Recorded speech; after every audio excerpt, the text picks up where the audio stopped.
Bismillahirrahmanirrahim. Assalamualaikum warahmatullahi wabarakatuh. Alhamdulillahirabbil alamin wa bihi nasta'in ala umuri dunya waddin. Assalatu wassalamu ala asyrafil mursalin wa ala alihi wa sahbihi ajma'in. Rabbi syrah li sadri wa yassir li amri wahlul 'uqdatam min lisani yafqahu qawli. Allahumma inna nas'aluka ilman nafi'a wa rizqan thayyiba wa amalan mutaqabbala. Allahumma aftah alaina futuhal arifin. Allahumma aftah alaina futuhal arifin. Allahumma aftah alaina futuhal arifin wa ba'du. Bapak Ibu sedulur SDK pripun kabar sedaya?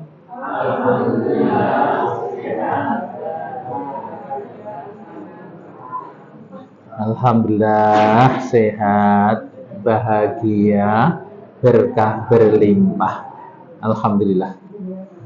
Doa kita juga untuk sedulur kita yang kali ini belum hadir, mungkin lagi sakit, lagi ada urusan, lagi di jalan.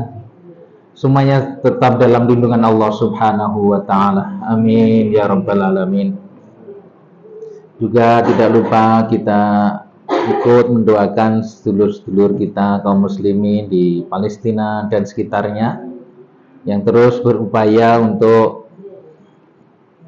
berkorban apa saja sebagai pembuktian keimanan mereka. Tentu jangan terlalu khawatir dengan keadaan mereka, karena keadaan seperti mati yang terjadi itu adalah kematian yang mereka inginkan. Wa ta'mul mauti fi amrin hakirin ka ta'mil mauti fi amrin azim. Rasa mati karena membela hal-hal yang sepele, yang hina, itu podo wae karo mati ketika membela hal-hal yang hebat dan mulia. Mati itu podo rasane. Tinggal kitalah yang memilih kematian model apa. Maka pada saat tertentu ada materi namanya sina'atul maut, merekayasa kematian. Nah, itu lek wayahe. Iki materi ini sing penting ojo mati saurunge sugih ngono wae saiki. Gitu Pak. Ngono wae, ben iso kaji, iso umroh, iso zakat, bayar utang ngono wis. Nggih? Iya, karena mereka sejak dalam kandungan ibunya sudah ngudang anaknya. Ia selalu berdoa, wahai anakku, nanti kamu lahir menjadi mujahid, membela agama Allah. Ya matinya mati syahid kan. Eneng para ibu-ibu gini pas ngandung ngono dilus-lus anake. Paling dilus-lus le besok gede dadi pegawai negeri. Dadi RT gitu, Pak. Paling ya ngono apa nek sing terus dadi mujahid. Tak ndelok wonge aku. Ora eneng, jarang. Makanya nggak usah khawatir dengan kondisi mereka. Karena pintu kematian yang Allah bukakan di sana itu kematian yang hebat, yang mulia. Karena meninggalnya mereka di jalan Allah itu bisa membawa 70 keluarganya masuk surga. Makanya Anda melihat kalau ada video kok suaminya meninggal malah seneng-seneng gitu ya. Apa arep labine? Ora ning pikiran ngono kuwi. Karena suaminya nanti telah menjamin istri dan anak-anaknya masuk surga. Dan tidak berhenti di situ, mungkin anaknya juga bisa mati syahid. Teman-teman saya dulu waktu kuliah begitu. Dari sana, ente jangan baper lah. Jangan sampai kalian tuh khawatir dengan keadaan kami. Iya, kami itu jelas kematiannya insya Allah, bisa mati syahid. Sementara antum arep mlebu swarga nganggo cara piye? Arep mlebu swarga nganggo cara piye? Arep mati dengan cara yang mana? Mereka malah prihatin terhadap kita karena kemuliaan syahadah itu tidak dibuka di sembarang tempat dan tidak untuk semua orang. Indonesia pernah dibuka dulu masa penjajahan, membela tanah air, membela harta, membela jiwa, agama, itu semuanya mati syahid. Gitu. selain meninggal karena bencana, tenggelam, runtuhan bangunan, insiden di jalan, itu juga mati syahid. Tapi tentu yang paling tinggi syahid di jalan Allah, membela agama Allah. Maka dari itu mari kita bacakan Al-Fatihah untuk arwah para syuhada di sana dan yang sedang terluka di sana dan yang sedang memikirkan kebaikan, menolong saudara-saudara muslim di sana dimanapun mereka berada. Ala hadiniyah wa ala kulli niyatin shalihah. Al-Fatihah. A'udzu billahi minasyaitonir rajim. Bismillahirrahmanirrahim. Alhamdulillahi rabbil alamin. Ar-Rahmanir Rahim. Maliki yaumiddin. Iyyaka na'budu wa iyyaka nasta'in. Ihdinas siratal mustaqim. Siratal ladzina an'amta 'alaihim ghairil maghdubi 'alaihim waladdallin. Amin. Alhamdulillah. Jadi andai kata kita ikut bersimpati, berempati, nyumbang itu ya sebenarnya bukan untuk mereka. Ya duit 100 juta ya eneng regane ning ngono. Wong sehari pernah dimasuki 500 truk berisi bahan makanan itu hanya nggak nyampe 20% yang merasakannya. Ngoten. Kita itu kadang-kadang merenung Gusti Allah lah nyediani makan minum untuk hambane itu kayak apa, padahal itu hanya 3,5 juta penduduknya. Itu jenenge 500 truk itu loh, belum mencakup seluruhnya. Makanya kalau kita nyumbang 1 yuta, 2 yuta ora dadi apa-apa jane. Bukan untuk mereka tapi untuk diri sendiri, pembuktian bahwa kita masih peduli terhadap saudara muslim lainnya. Malam yahtam bi amri ummati falaisa minni. Orang yang nggak mau peduli, cuek bebek terhadap kondisi umatku, dia bukan umatku. Jadi itu sekedar kita membuktikan bahwa masih ada iman di hati saya, masih hidup. Ya jare masoyo kono tak dhisik wayahe genosida wis tak bantu pira Mas 100.000. Kaya 100.000 wis. Wis rumangsa gembilo hebat iso ngeneku swarga. Rasa ngono. Sekedar untuk membuktikan keimanan kita itu sih urip, karena untuk peduli Palestina itu tidak harus jadi orang muslim. Jadi menungso ne mestine ya mau peduli. Itu tidak syarat jadi orang muslim, jadi menungso wis. Nah, jangan heran di negara-negara lain yang non muslim apapun, bahkan ateis pun ikut menyuarakan kebenaran. Jadi sekali lagi ngoten, yen ora kuat nganggo bondo ya nganggo donga sak ora-ora. Itulah ya. Insyaallah ngoten nggih. Kali ini kemarin bahas apa Mas?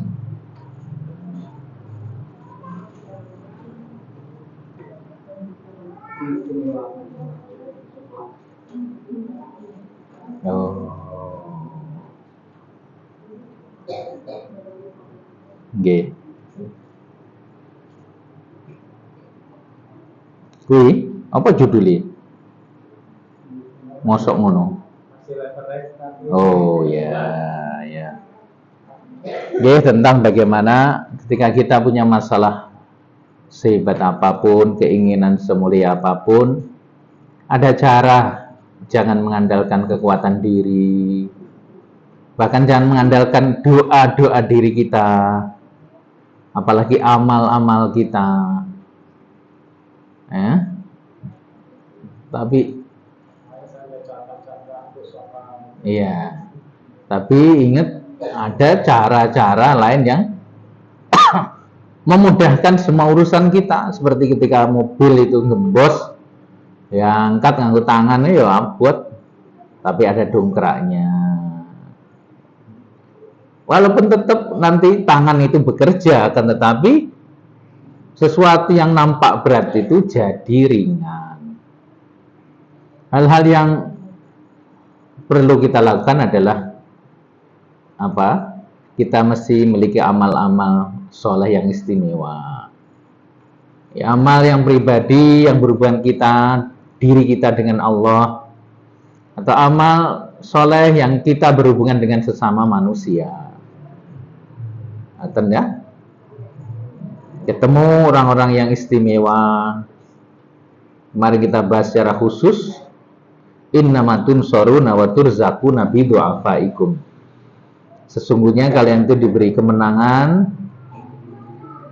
dan dibukakan rezeki karena kalian peduli terhadap orang-orang yang lemah di antara kalian. Di antara yang lemah itu adalah kibarus sinni, orang yang lanjut usia. Maka siapapun yang ingin mendapatkan kemenangan, yang sing lagi nyalek, kayaknya sing nyapres seperti ini. Menjadi presiden tenanan ya, jangan hanya merekrut anak-anak milenial yang menguasai sosmed dan sebagainya. Jangan hanya menguasai kelompok-kelompok pengajian. Jangan hanya menguasai kiai-kiai dan pondoknya, pengaruhnya, yang tidak boleh ditinggalkan. Dukungan itu akan datang justru karena kita memperhatikan orang-orang yang lanjut usia. Karena janji Rasulullah itu janji Rasulullah. Bahkan kalau kita sedang terpuruk usaha kita, karena adanya tanggungan, adanya apa saja, atau keinginan kita untuk melakukan kebaikan-kebaikan yang belum terwujud sampai hari ini, sudah cari aja orang tua di sekitar kita. Tentu kalau masih punya orang tua itu yang utama. Tapi di sini dijelaskan orang yang lanjut usia, muslim non muslim nggak ada masalah. Golek ono wong tua itu.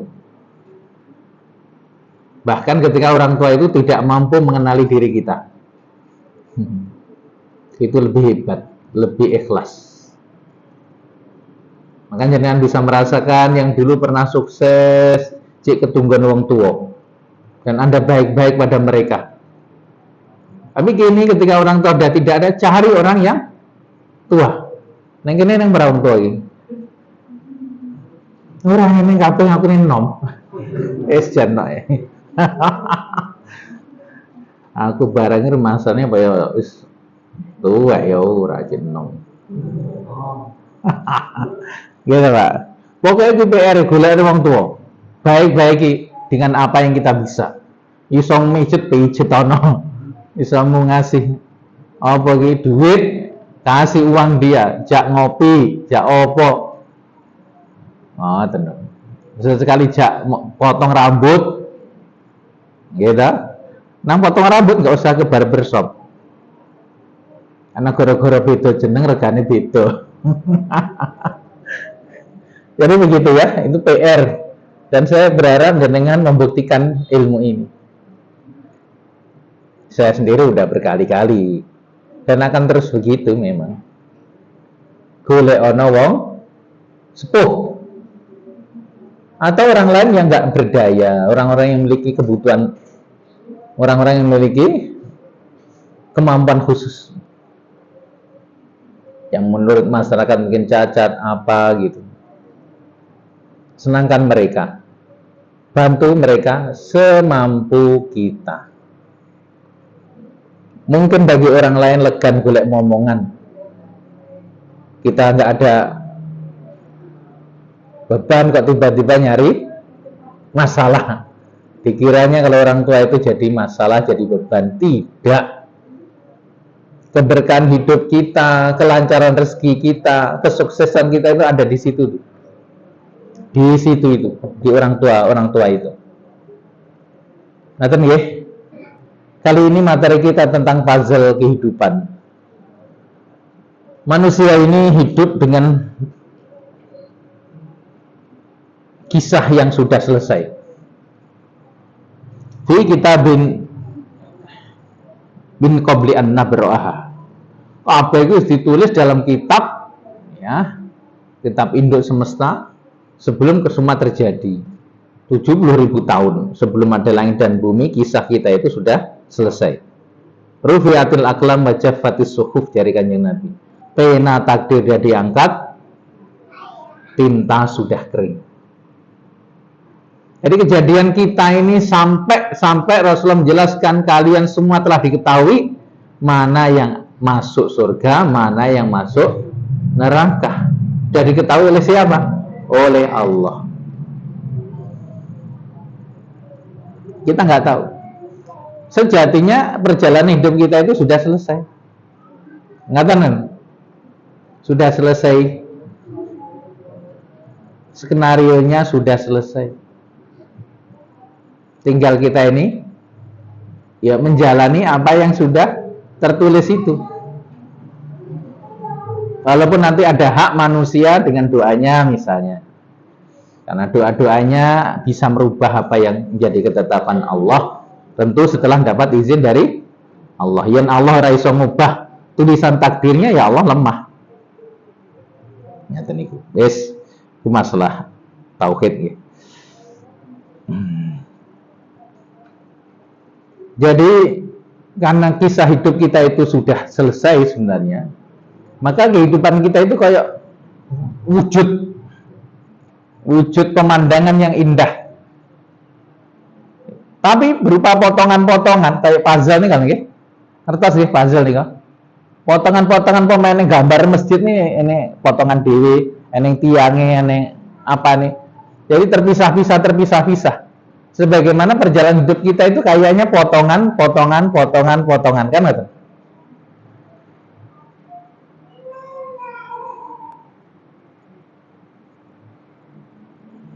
Potongan pas sekolah SD, pas sekolah SMP, pas masih bujang, pas punya usaha, ya itu kabeh ning dhewe. Kayak sepenggal kisah. Nah, seluruh semuanya tentu wujud diri kita ini akan indah apabila puzzle-puzzle yang ada itu nempel pada tempatnya, tersusun rapi, tersusun rapi, sikil yang bersikil, sirah yang bersirah, nggak ada lagi bagian puzzle yang belum terpasang. Eneng cewek wayu, baru apik ngono. Tiba-tiba ada satu puzzle yang belum terpasang apa untune. Untune bolong balik mana? Balik Mas.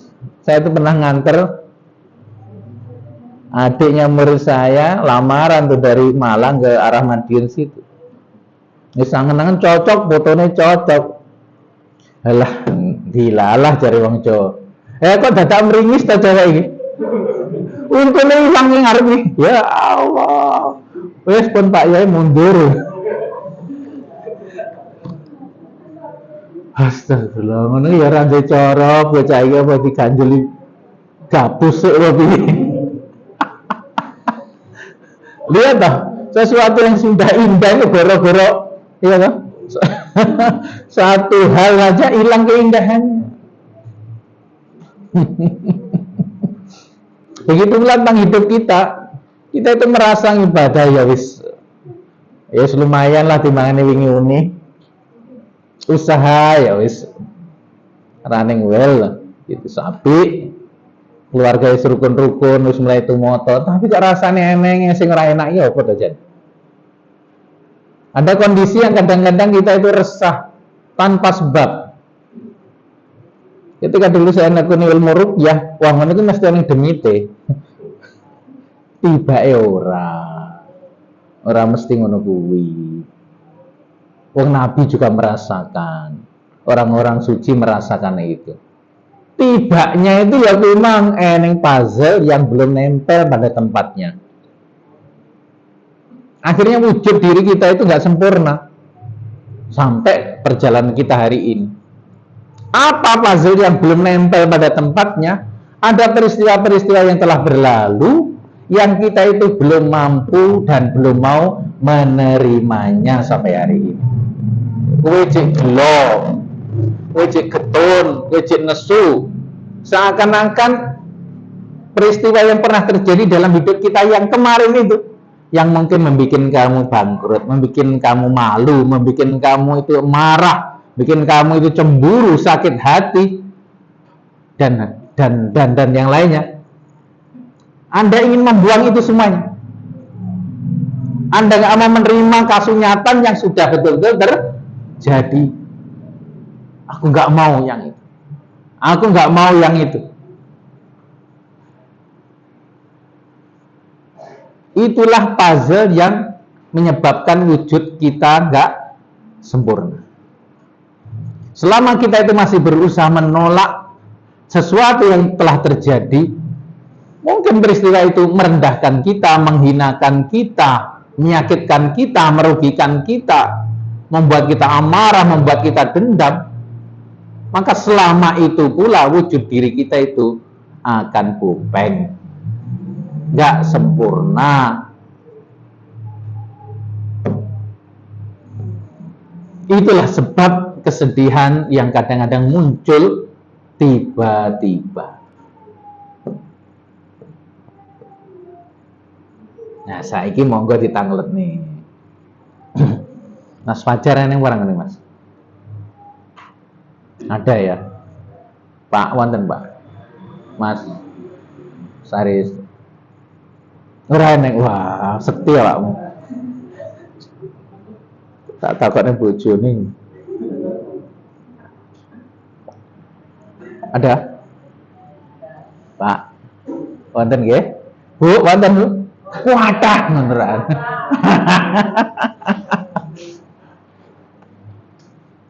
Nah, sejak awal saya sampaikan bahwa materi SDK itu untuk menyempurnakan diri agar kita makin bahagia, merasakan hidup ini sebagai suatu anugerah, bukan hidup itu sebagai ujian, bukan tempat kita untuk menderita.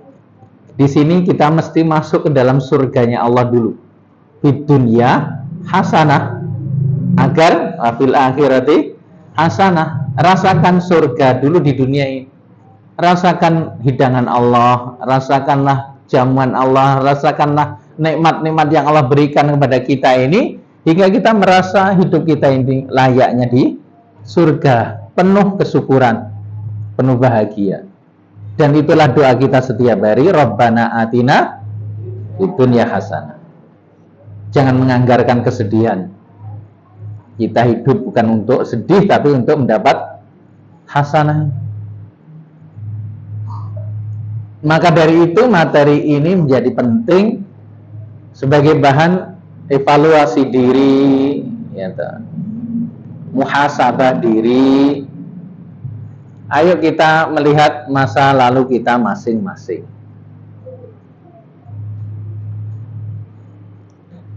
Jadi masa lalu tidak untuk dilupakan. Karena kita menjadi seperti sekarang dengan adanya masa lalu. Masa lalu apapun wujudnya itu hanya untuk diterima.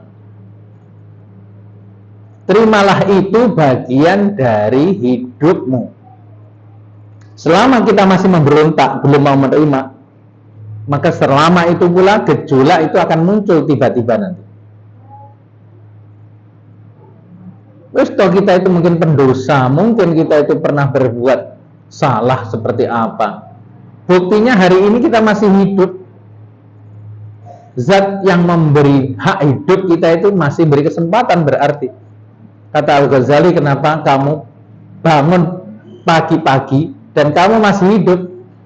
Alasan sederhananya Allah masih memberimu kesempatan untuk memperbaiki hidupmu.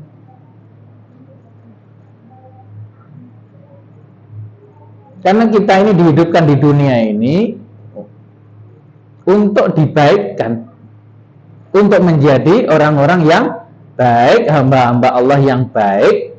Karena telah disiapkan untuk kita ini, proses ini, tempat yang paling baik yaitu surga. Awake dhewe ndek kulkas yo ning omah. Masa ya sampah di kalebane kulkas? Iya, Mas. Sampah napa sampah mbok sing dilebokne kulkas niku? Barang-barang sing apik, gitu. Barang-barang yang baik itu yang kita masukkan ke kulkas. syariat diturunkan, nabi diturunkan, sebenarnya untuk menjaga sisi baik hamba Allah ya wa dewi, supaya layak dengan proses hidup ini kita masuk ke dalam surganya dalam keadaan yang terbaik versi kita masing-masing. Maka swargane ya dewi-dewi kae. Nilai sampah ya ora mungkin disimpen ning kulkas kan ya. Digawa ning ndi? Diobong. Yang sampah diobong, yang rokok kuwi diobong. Ilustrasi ini kan ngoten.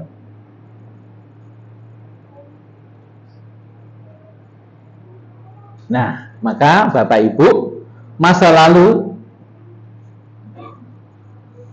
yang merupakan rangkaian dari hidup kita, puzzle dari hidup kita itu yang pertama kudu ditompo, diterima apa adanya. Rasa berontak deh. Wong itu udah terjadi ya.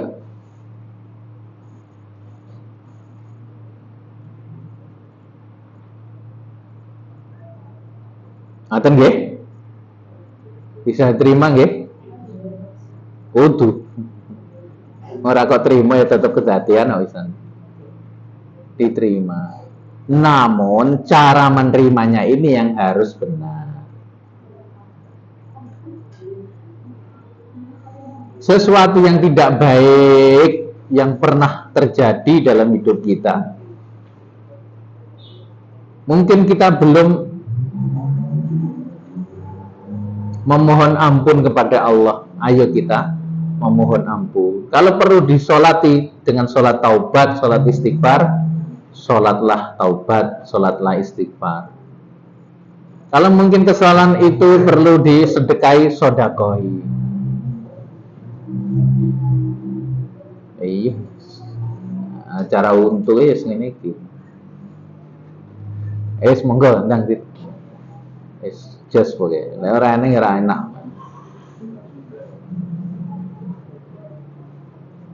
Ngaten nggih Ibu, Bapak. Jadi masa lalu bukan untuk dilupakan, untuk diterima, kemudian untuk disikapi dengan cara yang baik. Oh, 10 tahun tat saya dulu nggak sholat setelah balik. Kita tahu itu. Terus bagaimana ya? Dibayar. Karena sholat itu hutang pada Allah. Para ulama menjelaskan ya sholat toh. Kapan itu eling? Misalnya 10 tahun kita itu nggak sholat, hitungannya mulai balik ya. Maka nanti bar maghrib gue sholat maghrib, niat mengkodok sholat sing semono. Bar maghrib nih rapopo, utawa bar sholat maghrib terus sholat isya. Niatnya ora sholat isya untuk hari itu loh ya, untuk bayar sing kelewat. Sholat subuh gue bar isya ngono neh.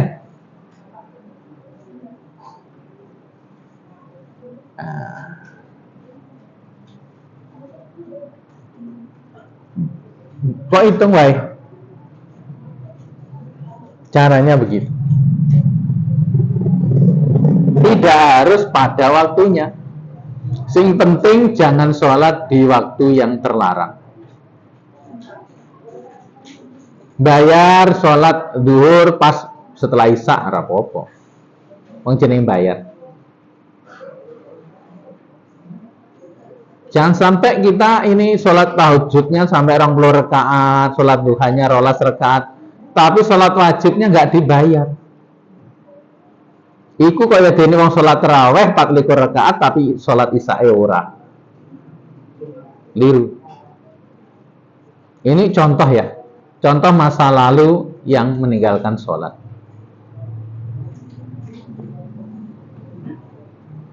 Lek jamaah sini kayaknya beres kabeh. Nggih, ora ning gotange belas. Tapi untuk ibu-ibu yang datang bulan aja dihitung loh ya. Itu khusus kalau bapak-bapak yang datang bulan. Hitung gue. Caranya begitu. Lek lali ping pira Pak ye? Ya wis toh. Bayaran saelingmu.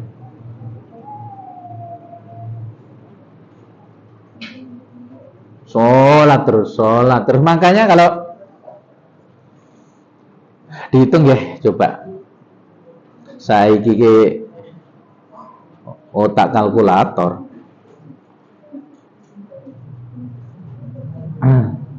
Sedina berapa Mas? 5 ping 30 ya. 150 ping 12 1.800 ping 10 12.000 12.000 bagi 5 3.600 tiap sholatnya. Dia 10 tahun. Ya dah.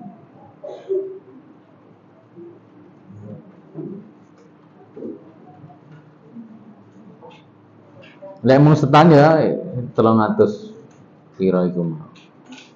300 swidak ping kuwi mau. Ya utangnya kerasa oke yen kok pikir. Tapi mulai kok sahur terhenteng. Apa iki rek gendeng kowe iku?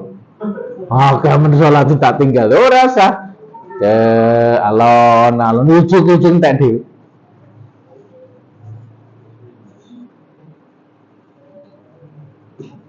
Puasa Ramadan ini piro, Kang? Iya dah. Allahu Akbar. Ini dilakukan kalau kita memang sudah Islam. Itu kalau yang belum Islam. Kita umur 30 tahun. Masuk Islam usia 28 tahun. Ya sing dihitung ya orang tahun tok kuwi. Sebelum Islam nggak ada hitungan sama sekali. Berarti enak sing mengalah iya. Dalam hal ini iya, tapi dalam hal banyaknya kesempatan untuk beramal ya tetap enak sing Islam suwi.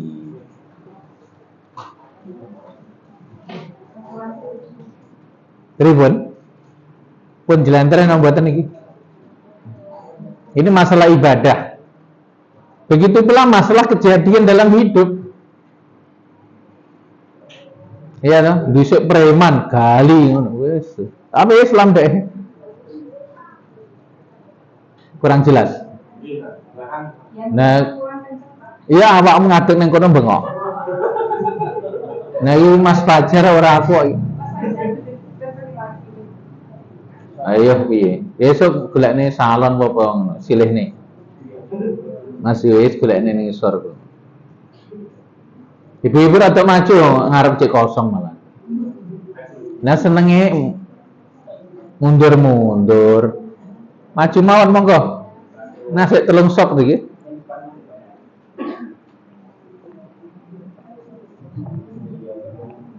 Monggo maju.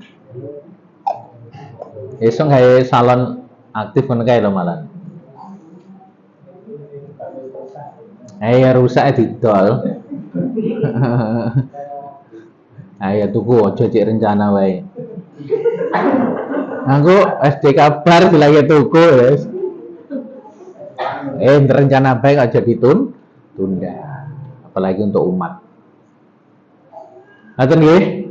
Ada peristiwa-peristiwa kita itu pernah nakal nyun sewu. Dia tompon dan aku dhisik pancen nakal. Apakah dulu kita sempat mengistighfarinya, sudah mentaubatinya atau belum? Ya nurung ayo disadari. Ya Allah, aku dhisik kok kaya ngono. Tidak untuk meratapi masalah, tetapi untuk menerima kasunyatan itu dan disikapi dengan sikap yang benar. Gitu? Mohon ampun pada Allah. Kalau perlu sholat taubat. Ada beberapa teman saya dhisik senengane orang nganggo klambi terus bertapa ning tempuran. Nah, ngono kae. Tempuran pertemuan 3 sungai. Iki nggon wingit biasanya. Iki golek nomor barang jos. Apa ning watune. Godane macam-macam, sing ngangkrang, sing ulo. Kayak begitu. Banyak hal-hal yang napa niki pernah kita lalui di masa lalu karena kita belum paham. Apapun alasannya, kalau kita tahu sekarang bahwa itu keliru, ya ayo apa nih? Disadari dulu. Berkali-kali iblis ini menjumpai seluruh nabi agar sang nabi itu matur kepada Allah. Ini caranya agar hidupnya berhenti menderita. Ingin taubatnya diterima. Jadi iblis itu jadi wong jahat ki ya bosen Mas. Jadi wong jahat ya bosen. Ndelok anake mati, ndelok putune mati ya sesek ning dodo, Pak. Gawe dosa anak menungso ujug-ujug teko majelis taklim dosane ilang kabeh. Gawe dosa krek kaji dosane ilang kabeh. Umroh ilang kabeh, poso Ramadan ilang kabeh. Stres deh. Aslinya iblis itu stres. Ya emang begitu. Juga datang kepada Rasulullah agar menjembatani antara dirinya dengan Allah. Piye caranya? Jawaban Allah sederhana. Datanglah ke makam Ibrahim, ke makam Adam. Hormatlah di sana. Ngormati Ibrahim tidak sujud orang ngormati Ibrahim ngormati makame Adam kuwi ndak. Ngales ki moh tenan iku. Enggak mau dia. Kenapa iblis dosanya berterusan? Karena tidak menyadari salahnya. Adam juga bersalah, tapi dia menyadari salahnya. Jadi kalau kita sendiri itu mau dibaikan oleh Allah kehidupan kita, kesalahan yang pernah kita lakukan akonono sik. Diakoni aku pancen keliru, aku pancen salah. Lalu bagaimana? Tidak untuk menghinakan diri, tidak untuk menghukum diri, menjelek-jelekkan diri, tidak. Tapi untuk membangun kesadaran bahwasannya iya, aku keliru. Ya Allah, ampunkanlah dosa-dosa hamba. Nah gitu caranya. Akhirnya peristiwa yang getir, pahit tadi itu kita terima apa adanya. Lek kayak gambar puzzle tadi itu numpuk lagi, nempel lagi. Karena wujud diri manusia yang mulia itu bukan tanpa noda. Wujud manusia yang baik itu ada baiknya, juga ada tidak baiknya. Seperti sering saya contohkan, omahmu apik kayak istana tapi ora eneng WC ini. Apa ya apik omah kaya ngono kuwi? Kowe iki ganteng kowe ayu. Tapi dalan nggih pipis ora eneng. Iya. Iya. Coba lihatlah diri kita kejadian yang paling baik fi ahsani takwim, sebaik-baik ciptaan Allah. Isine apa coba? Sing metu ka pori-pori ini apa? Reget toh. Sing aku pengen. Ayo, kairemu. Kamripatmu. Pengaruh kamburu maksud. Ngono lho. Makanya menungso iki ora iso njaga lesane iki blejet wise mlaku. Persis deh. Ada WC yang berjalan ini jero sini apa? Kotoran. Sing metu kuping kotoran irung, kotoran mripat kotoran ya ta? Kok tenggorokan ya kok kotoran kok ngendhe kuku wae ngetone ya. kotoran dia itu WC yang berjalan. Kalau nggak bisa menjaga lisannya, sing diomong nih elek nih, ya wis WC gitu. Tapi itulah manusia, selalu ada ketidakbaikannya, bukan untuk dihindari, tidak, tapi untuk diterima dengan yang sebenar-benarnya dan sebaik-baiknya. Nguyuh yang nguyuh ngerti nggone, kan? BAB itu harus, aja sampai BAB, gara-gara bar mangan tengkleng, tambah loro. Tapi yang ngerti carane, ora sembarangan, kan ngono toh. Jadi ketidakbaikan itu bukan untuk dihilangkan, tidak. Karena ketidakbaikan bagi seseorang itu mungkin berkah bagi yang lain. Wong sampah itu kita buang-buang, yang lain memungut. Orang bisa kaya raya gara-gara sampah. Gara-gara kita itu eneng Yahudi ngono kae, ribuan orang jadi syuhada. Makanya orang sandungo, ya Allah habisilah Yahudi. Engko sing ndadekne syahid sapa gitu. Kowe iki aja kliru ngono, pikiran kowe cetek men. Ya lek wong kafir kabeh mati kaya dungane Nabi Nuh. Ya lingak-lingu awake dhewe. Nabi Nuh dungane kan ngono. Rabbil la tazar alal ardi minal kafirina dayyara. Gusti, wis wong kafir kabeh iki aja ditokne gesang teng dunya nih, dintaki kabeh kafir teng alam dunya nih. Hingga yang ikut bahteran Nuh itu hanya Nabi Nuh dan orang-orang yang beriman lainnya, istrine wae ora, anake Kanan ya ora. Makanya nenek ayah kita itu selain Adam adalah Nuh alaihissalam.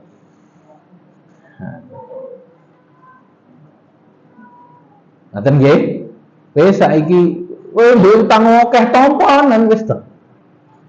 Ora usah izin. Enggak akan baik nanti. Wong kok duwe utang kok sedih. Nah, lagi ora iso nyaur, iso nyaur. Lek duwe utang kuwi akonono. Carane kudu ngono, ora usah kok tutup-tutupi. Terus ora kok terus kok pamer ngono ora. Tapi tomponan kasunyatan aku pancen duwe utang akeh. Ditompo dulu. Terus diterima dengan baik, oh dhisik aku utangi krono hawa nafsu saya. Pengen iki, ngono tok ukurane nafsu. Dikandani bojo ora ngrungokne. Ya aja utang kok, wedok ngerti napa? Ah iya ta. Rasakno ngene saiki. Oh, karena nafsu kuwi terus piye? Istighfar, mohon ampun pada Allah. Kok aku dhisik utang ngikuti hawa nafsu. Ngono, awalnya ngono sih. Setelah itu dibangun kebanggaan diri. Alhamdulillah zaman kaya ngene kok aku dipercayai wong sampai 10 miliar. Berarti aku ki wong sing penuh amanah. Al-amin yang dapat dipercaya. Wong ngerti itu 1.000 mikir-mikir aku sampai 10 miliar. Berarti aku wong sing iso dipercaya, ngono. Aduh aja nunduk ya. Ada rasa percaya diri. Dari situlah awalnya rezeki itu akan terbuka kembali. Ojo ngingkup ini terus, kapan wis lagi ngene arep mengenai dirimu kaya tanaman ini terus melindungi diri. Enggak, ketika cahaya matahari akan mengenai dia menghindar terus. Buka diri kita. Teruskan aktivitas aja terus gara-gara utangnya oke isin ning jero kamar terus. Kok ngendat ning sorot krokot ya. Luar biasa aja, alhamdulillah. Orang kok ceritanya utangku oke lah aku bangga loh orang ngono kuwi karepe gitu. Kamu ngomong nang dirimu sendiri. Ternyata saya itu dipercaya banyak orang. Wong neng ndi ya, cek percaya nang awakmu nang kono 10 yuta, nang kono 100. Berarti kowe iki wong top masamu. Ngono lho carane batin iki digawe ngono. Berarti bismillah ya Allah, saya tidak lari. Itu hanya episode hidup saya kemarin yang salah urus. Tampone sih. Nyapa kok salah urus aku dek wingi buru nafsu istighfar. Ngono ya. Lihat setelah itu akan ada jalannya.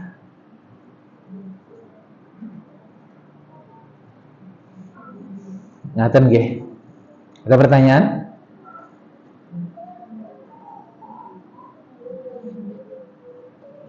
Biasanya mama gitu.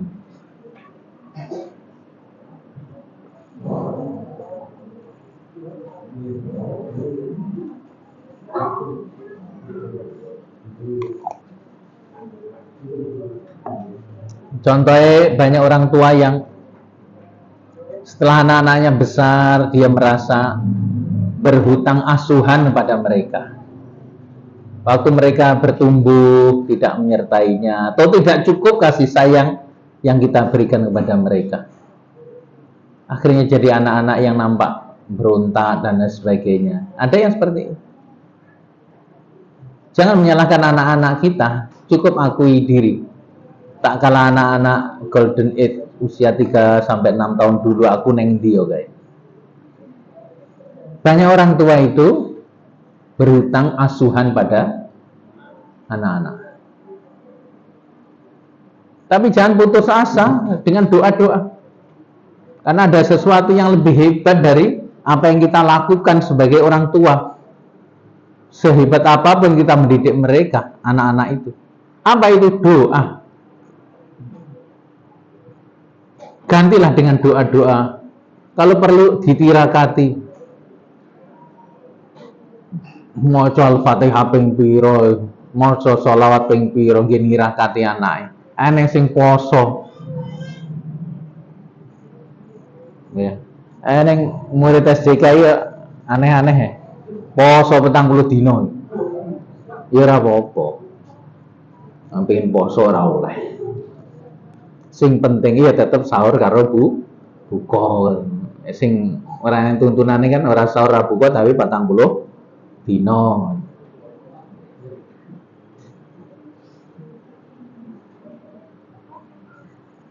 Gini rakati anake. Dulu gini rakati sing ngetikne Mataram Islam itu sampai berapa tahun itu ayahnya lungguh neng watu sampai dekok waktu nih ada 20-an tahun itu sampai sekarang masih ada batunya dia duduk di batu itu piye sampai dekok ini biasa angel nggak masuk akal kayaknya. Nah kita kadang-kadang apa prihatin ini apa ya biasanya 10 tusuk saya ini 5 tusuk tuku sate ini tirakat jari. Allahu Akbar ya saurarane salat malam to ya donga aja mung kok sekolahnya di sekolah yang bagus terus di kursus ke di kursus jos ora cukup nih doa-doa ya perlu ndonga ning multazam kono ndonga ning raudhah kono tirakat ya tirakat yang nganggo ragat aja tirakat ora ragat ngono kuwi lah pengen anakmu sukses ora gelem ragat oke tunggali aja ngono ya diragati to wong bojomu ben keterayu kudu nganggo ragat mosok lipen kok golekne godhong jati. Engko kena ular ya tambah. Ngoten ya Pak nggih. Diragati selama untuk sesuatu yang baik. Enggak ada masalah. Ya, itu utang asuhan. Kita baru menyadari setelah anak-anak besar, saya sendiri gitu loh Pak. Kroso ya Allah, aku dhisik kaya andaikan waktu bisa diputar. sok sibuk di luar rumah. Gitu Pak. Alasan keluarga ini nggak rumongso. Maka jangan pernah mengatakan, wahai anakku, aku sangat mencintaimu. Itu ora perlu. Yang penting apakah cintamu itu mampu dirasakan oleh mereka atau tidak. Mama itu kurang sayang apa sama kamu itu? Keliru omonganmu ngono kuwi. Anakmu itu nggak mampu merasakan cintamu kuwi. Yang penting itu apakah anak kita mampu merasakan cinta kita, bukan kok mama itu kurang sayang apa sama kamu, kurang banyak.